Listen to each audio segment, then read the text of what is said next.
ఇది. ఇక్కడ నుంచి కొంచెం ముందు పోతే మనకి విలేజ్ లో దారి వస్తుంది, అక్కడ పొలం కనిపిస్తుంది అక్కడ నుంచి రైట్ ఒక 1.5 కిలోమీటర్ మనకి విలేజ్ వస్తుంది ఈ నుంచి. ఇది కెనాల్ దారి. ఓకే, కెనాల్ కూడా వాటర్ వస్తూ ఉంటాయి ఇందులోకి వెళ్ళి. ఓకే, సైట్ మనకి ఎంట్రన్స్ ఇక్కడ నుంచి. ఇది దారి అటు సైడ్ పోతుంది ఇంకా. ఓకే, 1 ఎకర్ సైట్ ఇది మనకి. మొత్తం రెడ్ సైడ్ ఇంతకుముందు పామాయిల్ పెట్టిన తీసేసినారు. అక్కడ రైట్ సైడ్ టేక్ చెట్లు కనిపిస్తున్నాయి కదా, దానికి ఎదురుగా పొలం ఉంది కదా, పొలం నుంచి ఈ వేప చెట్టు నుంచి బార్డర్ కనిపిస్తుంది మనకి. ఓకే, 1 ఎకర్ సైట్ అర్జెంట్ ఉంది రైతుకి, అందుకే అమ్మేస్తున్నాడు.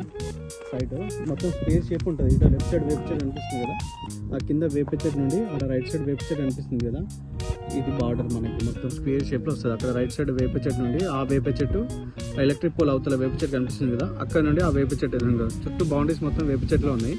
ఇప్పుడు మన రోడ్ ఫేసింగ్ కూడా ఆ వేప చెట్టు నుండి మనకి ఇక్కడ దాకా మనకి రోడ్ ఫేసింగ్ కూడా ఎక్కువనే వస్తుంది, కెనాల్ రోడ్ ఫేసింగ్. ఓకే, ఇది 1 ఎకర్ సైట్ మనకి జంగం నుండి ఇడికి ఒక 15 కిలోమీటర్లు ఉంటుంది సైట్ వరకు. మనకి విలేజ్ నుండి ఒక 1.5 కిలోమీటర్ ఉంటుంది. విలేజ్ టు విలేజ్ దారి నుంచి ఒక 200 మీటర్స్ ఉంటుంది. సైట్ మొత్తం రెడ్ సైడ్, రైట్ సైడ్ మొత్తం అటు పొలాలు ఉంటాయి, ఇటు లెఫ్ట్ సైడ్ కూడా పొలాలు ఉంటాయి. ఓకే, ఇది ఎదురు కనిపిస్తున్నాయి కదా, అవన్నీ కల్టివేషన్ ల్యాండ్ ఇదంతా. ఓకే, రైతు దగ్గర ఉంది clear tight red side land, 1 acre property. Square shape చేసి నీట్ చేసి ఇస్తాడు ల్యాండ్.